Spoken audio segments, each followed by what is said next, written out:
Assalamualaikum sahabat-sahabat yang dirahmati Allah. Hari ini saya akan menceritakan tentang kisah perjuang 3 sahabat yang ingin merubah hidupnya hingga mereka berhasil. Gimana kisahnya? Like dan subscribe ke channel ini sangat membantu serta menghibur dan menjadi amal jariah bagi kita semua. Jam menunjukkan pukul 11 malam.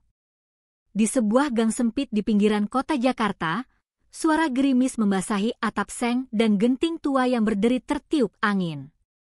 Di balik dinding triplek kamar kos berukuran 2 kali 3 meter, 3 pemuda duduk melingkar menatap panci kecil berisi mie instan yang sudah dingin sejak 1 jam lalu. "Lu makan aja dulu, Dim," ucap Yudi, mendorong piring plastik ke arah Dimas. "Enggak, lu aja.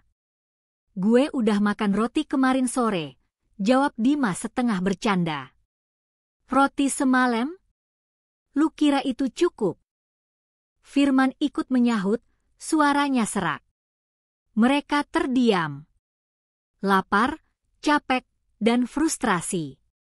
Sudah 3 bulan mereka tinggal bersama di kos itu. 3 bulan tanpa penghasilan tetap. 3 bulan bertahan dari sisa-sisa tabungan dan utang pulsa yang belum lunas. Dimas dulu barista di kafe yang bangkrut. Yudi sempat kerja freelance desain grafis, tapi sering ditipu klien. Firman baru lulus kuliah, tapi sudah ditolak di lebih dari 20 perusahaan. Malam itu, dinginnya udara bukan satu-satunya yang menusuk. Tapi rasa gagal, rasa tidak berguna, dan rasa malu. "Gue capek jadi gini terus," lirih Firman. "Kita semua capek, men," sahut Yudi pelan. "Terus mau nunggu apa? Mau nunggu ditendang dari kos ini juga?" Suara Dimas meninggi. Yudi berdiri. Ia membuka tas lusuhnya dan mengeluarkan laptop tua. Layarnya retak di sudut, touchpad-nya rusak. Tapi itulah satu-satunya alat yang masih mereka punya. Satu-satunya pintu ke dunia luar. "Gue enggak tahu bakal berhasil apa enggak. Tapi gue mau nyoba jual jasa desain lagi. Tapi kali ini kita bareng. Kita satu tim," ucap Yudi dengan mata menyala. Dimas dan Firman menatapnya, diam. "Gue desain. Lu coding, Dim. Firman, lu marketing. Lu jago ngomong, kan?" Firman terkekeh lemah, "Gue jago ngomong doang. Duit enggak punya." "Justru itu. Kita mulai dari nol. Bukan soal punya atau enggak. Tapi soal mau atau enggak," kata Yudi mantap. Malam itu, mereka mulai merancang sesuatu. Nama tim, jenis layanan, akun media sosial, daftar email yang harus dikirimi penawaran. Di luar, hujan belum berhenti. Tapi di dalam kamar sempit itu, ada sesuatu yang mulai tumbuh.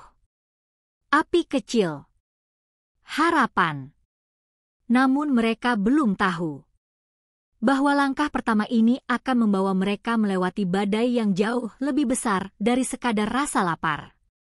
Matahari pagi menerobos masuk dari jendela kecil tanpa gorden. Di atas lantai kos yang dingin, Dimas duduk bersila sambil memandangi layar laptop yang mulai memanas. Teks-teks sederhana tentang jasa pembuatan logo dan desain website terpampang di depan mereka. "Gue udah kirim ke 20 email," kata Firman sambil menyesap kopi sachet tanpa gula. "Gue bikin 2 versi poster, 1 buat feed, 1 buat story. Udah gue post di semua grup alumni," sahut Yudi. "Gue ngoding landing page-nya. Tapi server gratisannya kadang mati," Dimas menambahkan. Mereka bekerja bergantian, pakai laptop secara shift. Siang buat desain, sore buat promosi, malam buat coding. Bahkan buat ngecas mereka harus gantian colokan sama anak kos sebelah. Hari pertama, tak ada balasan. Hari kedua, Cuma ada satu komentar di postingan, butuh admin buat akun all shop, gaji 300.000. Hari ketiga, muncul notifikasi di email mereka. Seseorang tertarik pesan logo. Beneran ini? Orderan pertama kita? Tanya Firman dengan mata membelalak. Yudi langsung meraih laptop, mengecek berkali-kali. Nama kliennya Siska, pemilik butik online. Dia butuh logo sederhana dan siap bayar 150.000. Gak banyak, tapi ini pintu masuk, seru Dimas. Mereka kerja semalaman. Yudi desain, Dimas bantu layout, Firman kirim revisi sambil terus chat si klien. Esok paginya, transferan itu masuk. 150.000 pertama. Mereka bertiga terdiam. Di layar, saldo digital bertambah. Angka kecil. Tapi bagi mereka, itu lebih dari cukup untuk nyalain semangat. Malam harinya, mereka rayakan dengan satu porsi nasi goreng dibagi 3. Gue bilang apa? Kita bisa. Asal bareng, kata Dimas sambil tertawa. Tapi di balik tawa itu, mereka tahu tantangan belum selesai. Justru baru mulai. Karena setelah satu orderan, tak ada lagi yang masuk.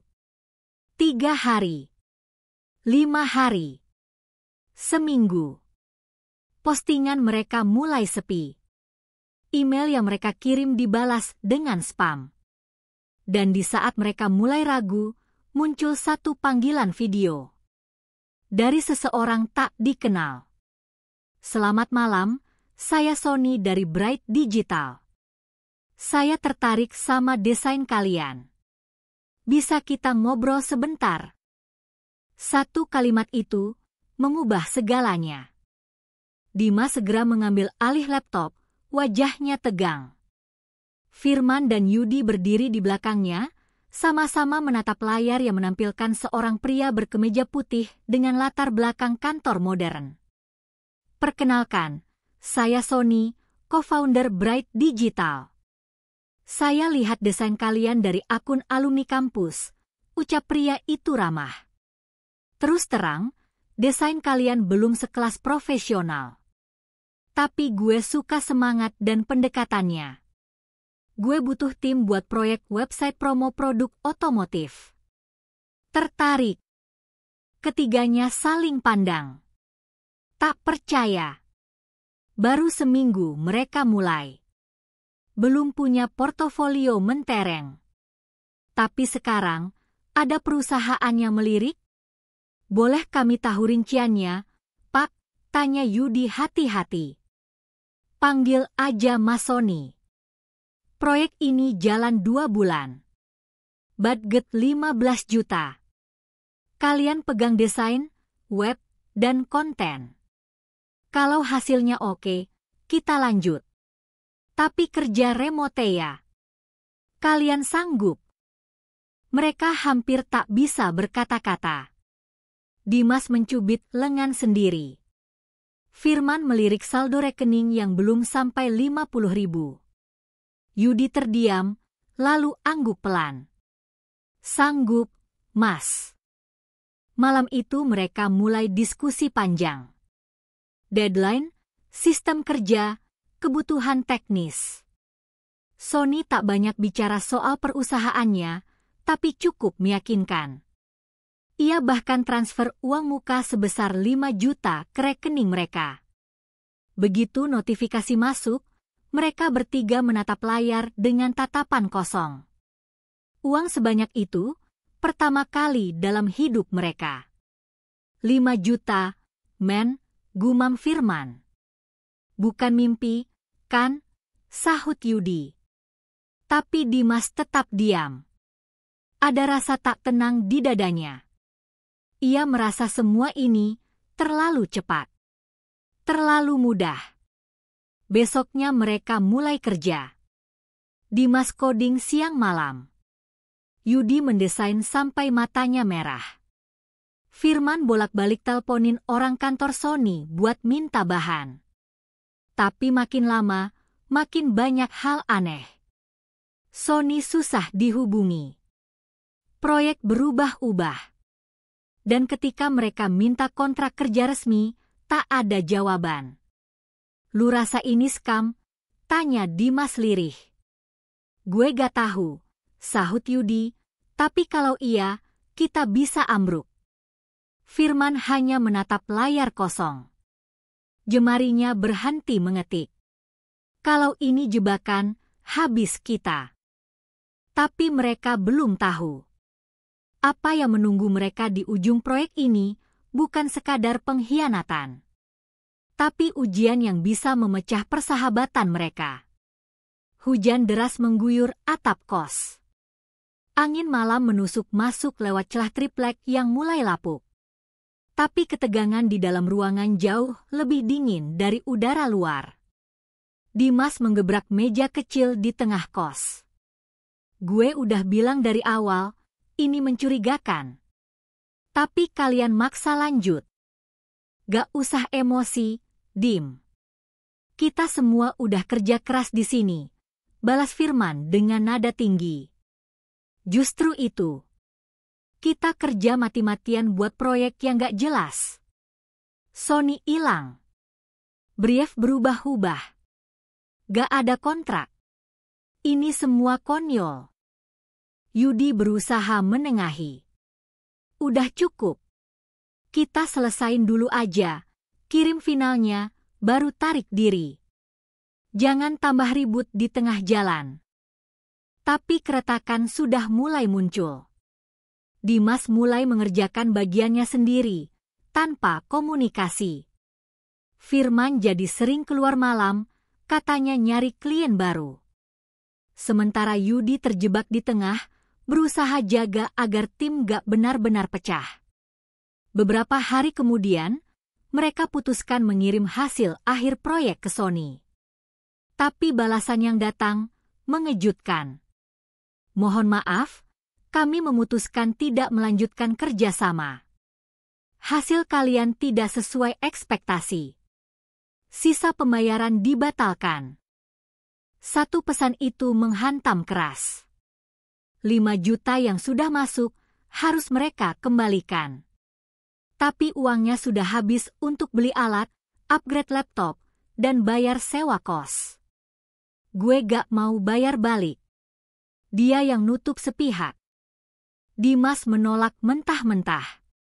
Kalau gak dibayar, bisa dilaporin, Dim, ujar Yudi pelan. Suruh dia lapor. Gue gak takut. Bentak Dimas. Firman diam. Ia tahu, uang yang seharusnya buat modal malah ia pakai sebagian buat bantu orang tuanya di kampung. Ia tak sanggup bicara. Hari itu, pertengkaran pecah. Kata-kata kasar keluar. Barang pecah. Dan akhirnya, Dimas keluar dari kos, membawa tasnya dan berkata, gue kerja sendiri mulai sekarang. Gak bisa terus bareng kalian. Yudi terdiam. Firman hanya duduk mematung. Untuk pertama kalinya, ketiganya berjalan sendiri-sendiri.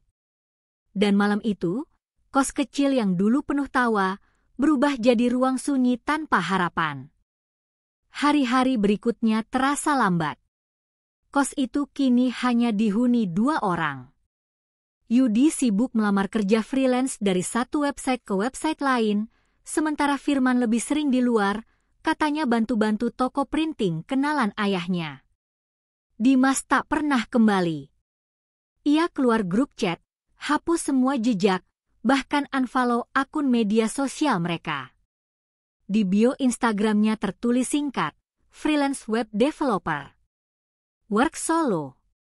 Malam itu Yudi duduk sendirian, menatap halaman kosong di laptopnya. Tangan gemetar, pikiran bercampur antara kecewa dan marah. Kita dulu satu mimpi. Sekarang bahkan saling menyalahkan. Sementara Firman kembali larut malam. Tubuhnya basah kuyup kehujanan. Tapi bukan itu yang membuat Yudi kaget. "Lu kenapa nangis, men?" Firman hanya duduk di lantai, menunduk. "Bokap gue kena stroke, mendadak. Gue bingung, Yu. Butuh biaya. Sementara kerja di toko itu cuma cukup buat makan." Yudi memeluknya. Tak ada kata yang bisa menenangkan. Tapi malam itu mereka sadar, hidup tidak menunggu siap. Hidup menyerang dari segala arah, bahkan saat kau sedang rapuh. Beberapa minggu setelahnya, keajaiban kecil datang. Sebuah email dari seorang pengusaha muda bernama Clara. Ia melihat desain lama Yudi di salah satu forum, dan tertarik kerja sama buat proyek startupnya. Yudi tak percaya, tapi ia tahu ini mungkin satu-satunya kesempatan mereka bangkit. Tanpa pikir panjang, ia langsung ajak Firman terlibat. Tapi bukan sebagai partner. Kali ini, mereka akan bekerja di bawah Clara, bukan sebagai pemilik, tapi pekerja lepas. "Gak apa, Yu," ucap Firman. "Daripada gak ada apa-apa.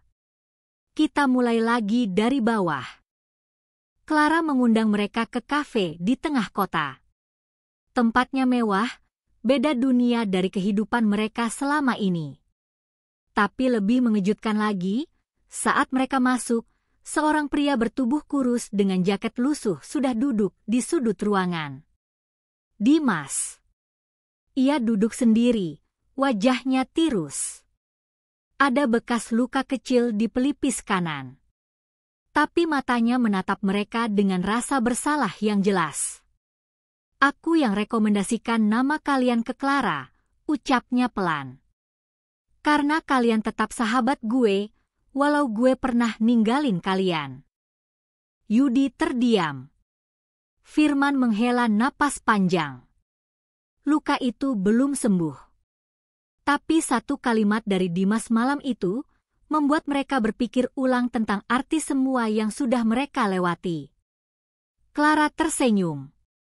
"Sepertinya aku gak cuma dapat tim desain, aku dapat 3 kepala keras yang luar biasa." Mereka saling tatap. Tak ada yang bicara. Tapi dada mereka bergemuruh. Untuk pertama kalinya, mungkin, ini jalan mereka kembali bangkit. Kerjasama dengan Clara bukan seperti proyek freelance biasa. Ia bukan hanya bos, tapi mentor yang tegas dan tak kenal kompromi. Hari-hari awal terasa berat. Banyak revisi, banyak omelan, bahkan sempat membuat Firman frustasi. "Clara keras banget, Yu. Dia kayak robot," keluhnya suatu malam. Yudi hanya tersenyum letih. "Gue lebih pilih dimarahin tiap hari daripada balik nganggur dan nunggu nasib." Dimas, yang dulu paling keras kepala, kini justru jadi yang paling tenang. Ia sering mengalah saat ide-idenya ditolak, dan tanpa ragu memperbaiki desain milik Firman jika ada kesalahan. "Aku belajar dari kesalahan," katanya suatu malam saat mereka lembur. "Dulu gue pikir sukses itu soal siapa yang paling cepat. Ternyata, ini soal siapa yang bisa bertahan paling lama." Minggu berganti bulan. Clara mulai mempercayai mereka lebih jauh. Ia bukan hanya klien, tapi mulai membukakan pintu jaringan profesionalnya. Ia mengajak mereka ikut presentasi ke klien besar, memperkenalkan mereka ke CEO startup lain, bahkan menawari mereka jadi tim tetap di bawah perusahaannya yang baru, Clara Tech Studio. "Gue pengen kalian jadi co-founder," ucap Clara di sebuah ruangan rapat. "Gue lihat di kalian sesuatu yang langka, pernah jatuh, tapi gak nyerah. Gak banyak orang yang bisa bangkit setelah dihancurkan dari dalam." Ketiganya terdiam. Yudi memejamkan mata. Firman menatap langit-langit. Dimas menunduk dengan bibir bergetar. Mereka mengingat lagi kamar kos sempit, makan mie instan 3 hari berturut-turut, hingga malam ketika mereka saling meninggalkan. Dan sekarang, mereka duduk di ruangan ber-AC, ditawari posisi yang dulu hanya ada dalam lamunan. "Gue mau," ucap Dimas pelan.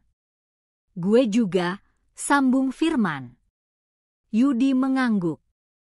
"Kita siap." Hari-hari berikutnya berubah total. Mereka punya ruang kerja sendiri. Ada meja dengan nama mereka. Ada jadwal rapat, klien besar, bahkan kesempatan ikut pameran teknologi ke luar kota. Tapi tantangan justru datang bukan dari luar, tapi dari dalam hati masing-masing. Firman mulai berubah. Ia lebih sering sendiri. Pulang cepat. Tak sehangat dulu. Yudi mulai curiga. "Lu kenapa, men?" Firman hanya menjawab singkat. "Ada yang harus gue pilih. Dan gue gak yakin pilihan itu bisa jalan bareng sama semua ini." Malam itu, untuk pertama kalinya, Yudi merasa persahabatan mereka sekali lagi diambang retak. Tapi kali ini bukan karena ego. Tapi karena hidup menuntut pilihan yang lebih besar dari mimpi masa muda. Malam itu Yudi duduk di bangku taman dekat apartemen kecilnya. Angin malam membawa dingin yang menusuk, tapi pikirannya lebih dingin dari udara luar. Firman sudah mengirim pesan singkat. "Aku harus pergi jauh. Ini bukan soal kalian, tapi aku butuh cari jawaban sendiri." Dimas sudah kembali jadi sosok yang penuh semangat, sibuk mengurus proyek besar di Claratech. Sedangkan Yudi, kini jadi penengah yang harus menjaga keseimbangan antara mimpi dan kenyataan. Hari-hari terakhir bersama Firman penuh keheningan. Tidak ada kata marah, hanya perpisahan yang berat. Mereka bertiga pernah berjanji untuk selalu bersama, tapi kenyataan berkata lain. Firman memilih jalannya sendiri. Ia meninggalkan kota, meninggalkan Claratech, bahkan meninggalkan persahabatan yang pernah membara. Tapi sebelum pergi, ia berpesan. "Kita mungkin berpisah, tapi ingat, perjuangan itu bukan soal bersama atau sendiri. Tapi soal bagaimana kita tetap berani melangkah walau sendiri." Dimas dan Yudi terdiam. Mata mereka berkaca-kaca. Persahabatan yang diuji dengan luka, perpisahan, dan pilihan berat. Namun, setiap langkah mereka tetap membawa harapan dan mimpi yang tak pernah padam. Hari itu, Dimas dan Yudi memulai babak baru. Mereka bersumpah untuk terus maju, untuk menjadi bos di perusahaan yang pernah mereka impikan bersama. Meskipun tanpa Firman, mimpi mereka tetap hidup. Langkah mereka belum selesai. Kisah tiga sahabat ini masih berlanjut dengan warna dan cerita baru. Mereka tahu hidup tidak pernah mudah. Tapi selama ada tekad dan keberanian, semua bisa diraih.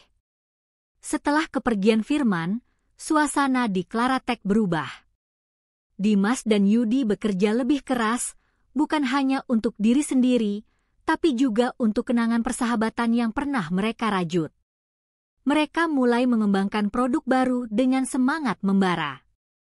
Proyek demi proyek berhasil mereka jalankan, meski terkadang harus begadang dan menekan rasa lelah.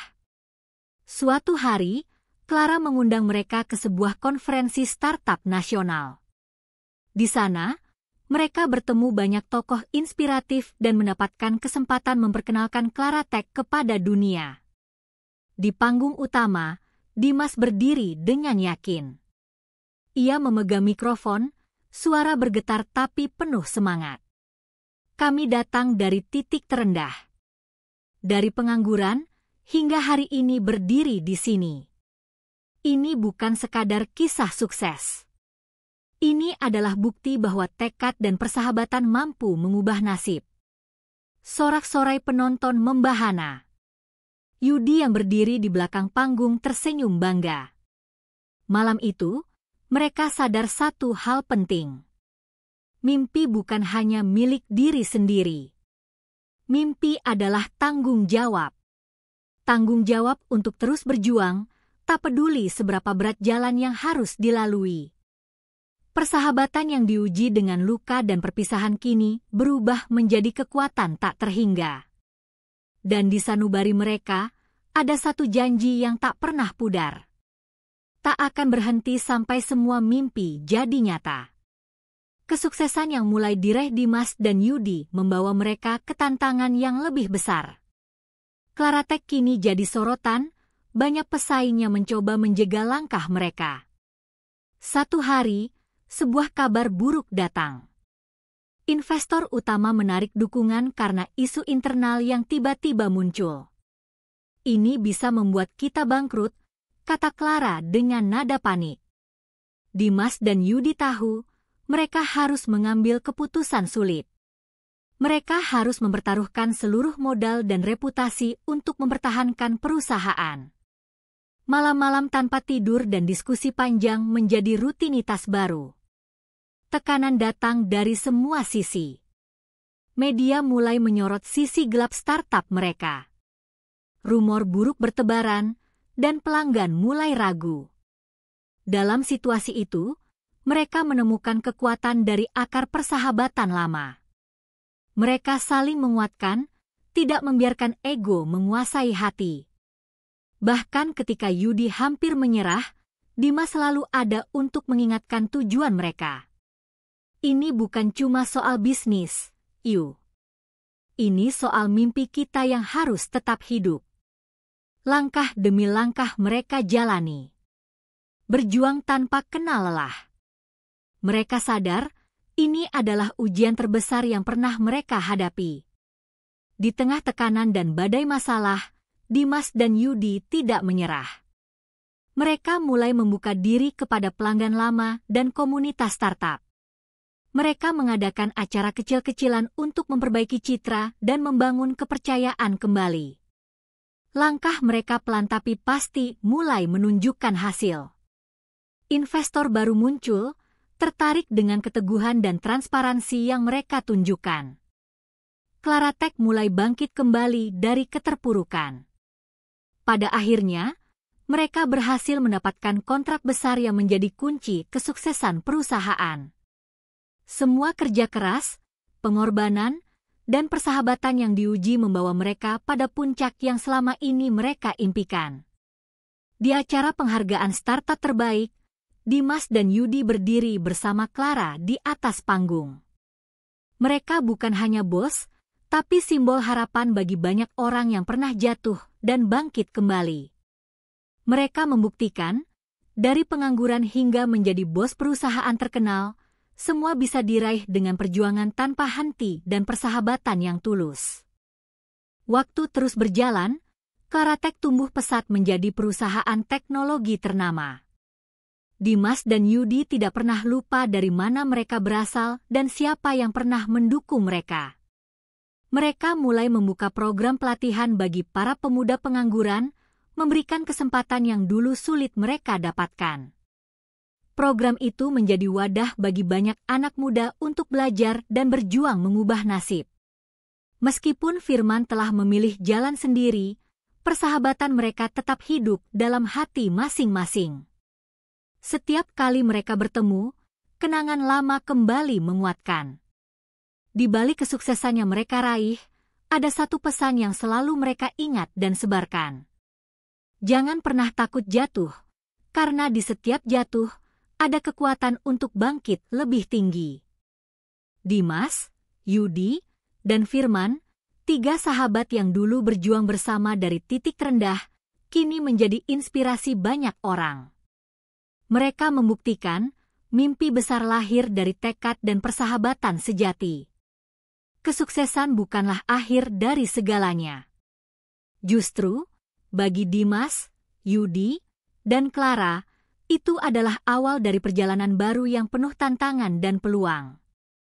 Mereka terus berinovasi, mengembangkan teknologi yang bukan hanya menguntungkan, tapi juga memberi dampak positif bagi masyarakat luas.